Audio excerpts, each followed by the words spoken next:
যে ক্রাইসিস গুলো শিক্ষার্থীরা অবগত কম বা আয়োজনগুলো কম হয়, আমরা আসলে পরিকল্পনা হচ্ছে কি আরো কিভাবে ম্যাক্সিমাইজ করা যায় আয়োজনটা, কিভাবে লম্বা সময় ধরে শিক্ষার্থীদেরকে হাতে খড়ি সবকিছু একদম বেসিক থেকে অ্যাডভান্স পর্যন্ত শেখানো যায়, সেই চেষ্টা আমাদের থাকবে। আরেকটা হচ্ছে একটা হল পর্যায়ের প্রোগ্রাম, স্ট্র্যাটেজি দেখতে পাচ্ছেন, সেটি এম্পাওয়ার ইউ জার্নি নামে একটা প্রজেক্ট, যেটা প্রত্যেকটা হলে এটাও হচ্ছে প্রেজেন্টেশন এবং জব ইন্টারভিউ বেসিক জায়গাগুলো কভার করার জন্য প্রত্যেকটা হল পর্যায়ে আমরা প্রোগ্রামটি করতে চাই। কয়েকটি হলে হয়েছে মাত্র, সবগুলো হলে ধীরে ধীরে হবে ইনশাআল্লাহ। এই প্রোগ্রামটি তারা নিশ্চয়ই দেখেছেন যে কয়েকটি হলে হয়েছে। এটির উদ্দেশ্য একটাই, আমাদের শিক্ষার্থীরা যাতে হল পর্যায়ে ট্রেনিংটা পায় এবং হল সংসদে এখানে আমাদের কোঅর্ডিনেট করবেন। তারপরে হায়ার স্টাডিজের উপর সেমিনার, এখানে কয়েকটা সেমিনার হয়েছে, এটা আমরা প্রত্যেকটা সপ্তাহে অন্তত প্রতি 15 দিনে একটা ভালো সেমিনার করা যায় কিনা এবং আলাদা আলাদা অডিয়েন্স নিয়ে সে চিন্তা আমরা করছি। তো আশা করা যায় হায়ার স্টাডিজের উপরে সেমিনার করা আমাদের থাকবে না, বরং সেখানে আমাদের যে অ্যালামনাইরা আছেন সেই অ্যালামনাইদেরকে এনগেজ করা, দেশের বাইরে যারা আছেন তারা যাতে মেন্টরশিপের আওতায় চলে আসেন, সহযোগিতা সেই চেষ্টা আমাদের থাকবে। তারপরে আমাদের নিয়মিত শরীর চর্চা কর্মশালা চলছে, সেটা সকালবেলায় চলে, যারা ফজরে সকালে অংশগ্রহণ করছেন তারা সেটি পাচ্ছেন। আমাদের পরিকল্পনা হচ্ছে দ্বিতীয় ধাপে সেটি প্রত্যেকটা শিক্ষার্থীদের হলে, বিশেষ করে নারী শিক্ষার্থীদের হল পর্যায়ে সেই ট্রেনিং এর আওতায় নিয়ে আসা, সেই চেষ্টা থাকবে হল সংসদের কোঅপারেশনে। আমাদের কিছু প্রোগ্রাম অলরেডি চলমান, সামনে আরো আমরা এক্সপেরিয়েন্স করব ইনশাআল্লাহ। আর এটা হচ্ছে সেলফ ডিফেন্স কর্মশালা, সেটিও চলমান, সেটি অনেকগুলো আপাতত সেন্ট্রালি হচ্ছে। আর আমাদের নেক্সট পরিকল্পনা হচ্ছে প্রত্যেকটা হল পর্যায়ে করা, বিশেষ করে নারী শিক্ষার্থীরা যাতে সেলফ ডিফেন্সের আওতায় আসতে পারে সেই চেষ্টা আমাদের থাকবে। আমরা অতি দ্রুত সেটি ঘোষণা করবো ইনশাআল্লাহ, অলসো সেখানে বাস্তব আমাদের সহযোগিতা করবেন। তারপরে আমাদের বড় বড় যে খেলা, গুরুত্বপূর্ণ খেলাগুলো, সেই খেলাগুলো আমাদের শিক্ষার্থীরা বড় স্ক্রিনে দেখতে পান, সেই আয়োজনগুলো করছি। গতকালকেও খেলা মসি হলে মাঠে স্ক্রিনে দেখানো হয়েছে, যাতে আমরা উৎসব মুখর আমেজ একটা পরিবেশ থাকে সেই চেষ্টা করছি। এখানে একটা সামারি দেওয়া হয়েছে, আপনারা দেখতে পাচ্ছেন। তারপরে ফার্স্ট এইড ক্যাম্প, যেটা দার্শক পক্ষ থেকে আমরা চেষ্টা করেছি, সেখানে প্রত্যেকটা হলে 18টা হলে অলরেডি সম্পন্ন হয়েছে। সেটির জন্য আমাদের স্বাস্থ্য সম্পাদক মিনহাজ ভাই ধন্যবাদ পাওয়ার যোগ্য, তিনি প্রত্যেকটা হলে কোঅর্ডিনেট করে 18টা হলে প্রজেক্টটা সম্পূর্ণ করেছেন। আমাদের এটা প্রথম ধাপে 18টা হলে ফার্স্ট এইড বুট ক্যাম্প, আমরা অ্যাডভান্স লেভেলে আরো করবার চেষ্টা করছি ইনশাআল্লাহ। তারপরে স্বাস্থ্য সম্পাদকের আরেকটা প্রোগ্রাম ছিল, যেটি হচ্ছে breast cancer awareness programme TSC তে, সেটা আওতাভুক্ত হচ্ছে টেস্ট এবং স্ক্রিনিং এবং অ্যাডভান্স যে অন্যান্য চিকিৎসা, সেখানে বিশেষ ডিসকাউন্টের ব্যবস্থা করা, ফ্রি স্ক্রিনিং এর ব্যবস্থা করা। এই প্রোগ্রামে টিএসসি তে হয়েছে হল ভর্তি না শিক্ষার্থীরা প্রোগ্রাম অংশগ্রহণ করেছিল, সেটি একটি অন্যতম প্রোগ্রাম।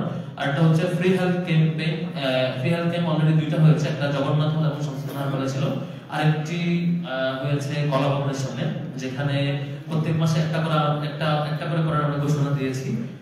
ফ্রি চিকিৎসা এবং ফ্রি ওষুধ সেবা দুটোই আমরা এখানে আওতায় নিয়ে আসছি। এটি কিছু ছবি দেখতে পাচ্ছেন। আরেকটি প্রোগ্রাম আমাদের ছিল মেন্টাল হেলথ অ্যাওয়ারনেস প্রোগ্রাম, সেটিও স্বাস্থ্য সম্পাদক মিনহাজ ভাই কোঅর্ডিনেট করেছিলেন। এখানে আমাদের মেন্টাল হেলথ প্রোগ্রামে মেন্টাল হেলথ নিয়ে বেশ ভালো সেমিনার হয়েছিল, এটি আমি উপভোগ করেছিলাম, আমার কাছে বেশ ভালো লাগছে। এটা আমরা আশা করি যে কন্টিনিউ করবো এবং আমাদের মানসিক স্বাস্থ্যের যে পরিচর্যা করবার কথা, সেটি আমরা হল পর্যায়ে নিয়ে যাওয়ার চেষ্টা করবো সামনে। এবং পরিবহন বিষয়ক একটি আপডেট, সেটি হচ্ছে লাল বাস সংক্রান্ত অ্যাপ চালু করার যে ব্যাপার ছিল, সেটি আমরা এখনো প্র্যাকটিসিং লেভেলে আছে।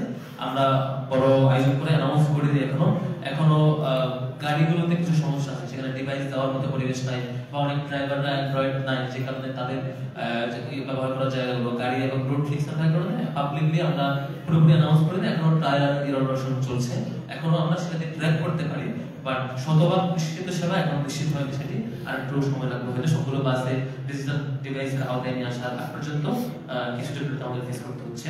এরপর আশা করি সব শিক্ষার্থীরা বাস ট্র্যাক করতে পারবে। তারপরে শাটল বৃদ্ধি, 4টি শাটল বৃদ্ধি করা হয়েছিল, আমরা আরো 20টি বৃদ্ধি করার পরিকল্পনা আছে।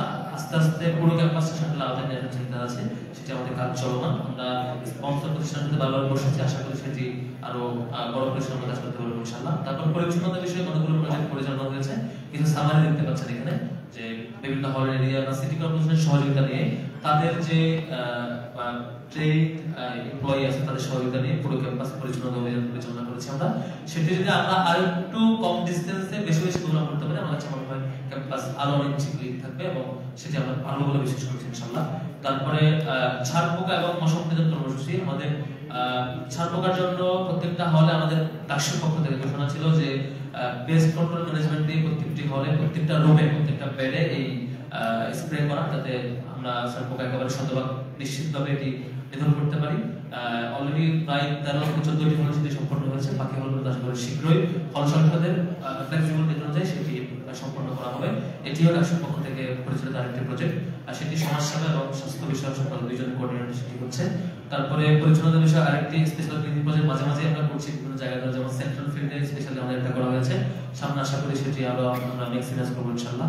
তারপরে সাহিত্য বিভাগে কিছু কর্মসূচি হচ্ছে, যেমন পুঁথি পাঠের আসর হয়েছে, সেটি আপনারা দেখেছেন। আমরা এরকম আরো নানা আয়োজনের মধ্যে দিয়ে এটা কন্টিনিউ করার চেষ্টা করছি। তারপর সিরাত প্রোগ্রাম হচ্ছে, সিরাত প্রোগ্রাম দেখেছেন যে বেশ কিছু হলে, যেমন 4টি ছাত্রী হলে অলরেডি হয়েছে, আরেকটি হলে সামনে সম্পূর্ণ হবে ইনশাআল্লাহ।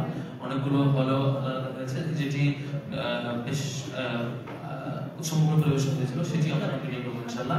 তারপরে দীপাবলি ও সাংস্কৃতিক সন্ধ্যা অনুষ্ঠান, সেটি জগন্নাথ হলে বেশ ভালো পরিচালনা হয়েছিল। আমাদের দিক থেকে যতটুকু সম্ভব আমরা সর্বোচ্চটুকু কোঅপারেট করে একটা নতুন ধাপে নতুন মোড়ে করার চেষ্টা করছি। সেটি সামনে আমরা আরো প্রত্যেক এরকম উৎসবগুলোকে আমরা বড় পরিসরে করার চেষ্টা করবো ইনশাআল্লাহ। তারপরে হচ্ছে আদি নববর্ষ উদযাপন, সেটি নবান্নের আয়োজন, যেটি আদি নববর্ষ উদযাপনটা আগে হতো বেশ অনেক আগে, যেটি আকবরের যে নববর্ষ সেটি হওয়ার আগে যে সময়ে পহেলা অগ্রহায়ণ যেটি উদযাপন করা হতো, সেটি আমরা একেবারে ইতিহাস থেকে হারিয়ে ফেলেছিলাম।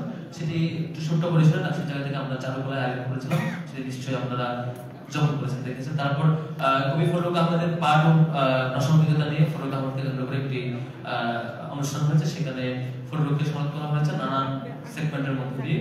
আশা করছি নানা অন্যান্য কবি এবং তাদের সাহিত্যকে আমরা এভাবে স্মরণ রাখবো আয়োজনের মধ্যে দিয়ে।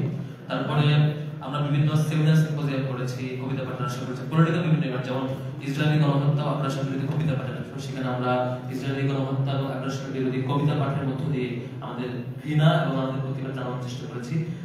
তারপরে ভারতীয় আধিপত্যবাদ ও বাংলাদেশ সার্বভৌমত্ব স্মরণের সহিত আপনারা শীর্ষক সেমিনার হয়েছিল, সেখানে চিত্র প্রদর্শনী প্রোগ্রাম হয়েছে এবং সেমিনার হয়েছে, আপনারা নিশ্চয়ই সেটিও দেখেছেন। তারপরে লবি বইটা লাশতন্ত্র থেকে আওয়ামী ফেসিবাদের উত্থান 28 অক্টোবর থেকে সেমিনার হয়েছে, সেখানেও বিভিন্ন রাজনৈতিক নেতৃবৃন্দ এবং আলোচক ছিলেন। সেখানে আমরা আমাদের সেই দিকগুলোকে স্মরণ রাখবার চেষ্টা করেছি এবং জাতির উদ্দেশ্যে আমাদের করণীয় কি হতে পারে সেটা আলোচনা হয়েছে। তারপরে জনতার নয়া রাজনীতির আকাঙ্ক্ষা বিপ্লব সংহতি দিবস শীর্ষক আলোচনা সভা হয়েছে, সেখানেও বিভিন্ন দলের প্রতিনিধিবৃন্দ এবং অন্যান্য আলোচকবৃন্দ উপস্থিত ছিলেন। তারপরে অন্যান্য প্রোগ্রামের মধ্যে শিক্ষাগুরু উৎসব পালিত হয়েছে এবং আরো এরকম অন্যান্য আয়োজনের মধ্য দিয়ে আমাদের বিভিন্ন প্রোগ্রাম রাখবার চেষ্টা করেছি। এটি সংক্ষিপ্ত বর্ণনা, আজকে রাতের মধ্যে আশা করি by date and by category আমরা আপনাদের কাছে পৌঁছাবো ইনশাআল্লাহ। আমি এর মধ্যে আমাদের এই প্রেজেন্টেশনটি শেষ করছি। আমাদের ডাকসুর থেকে গত 2 মাসের নানান লিমিটেশন থাকা সত্ত্বেও 2 মাসের ক্ষুদ্র প্রচেষ্টা এবং এই সামগ্রিক প্রচেষ্টা যারা সহযোগিতা করেছেন, বিশ্ববিদ্যালয় প্রশাসন থেকে শুরু করে অন্যান্য স্পন্সর প্রতিষ্ঠান, আমাদের সম্পাদকবৃন্দ, সদস্যবৃন্দ এবং কর্মসংস্থানের নির্বাচিত প্রতিনিধিবৃন্দ, সবাইকে আমি আবার কৃতজ্ঞতা জানাচ্ছি আমাদের আয়োজনে সহযোগিতা করার জন্য। সম্মানিত উপস্থিতি, এই ছিল আমাদের 2 মাসের সংক্ষিপ্ত ব্রিফ। আমরা এবারে আমাদের পরবর্তী পর্বে চলে যাচ্ছি। এবারে বক্তৃতা শুনবো, তাদের জন্য অনুরোধ করছি ঢাকা বিশ্ববিদ্যালয় ছাত্র সংসদের সম্মানিত ভিপি আবু সাদিক মোহাম্মদ।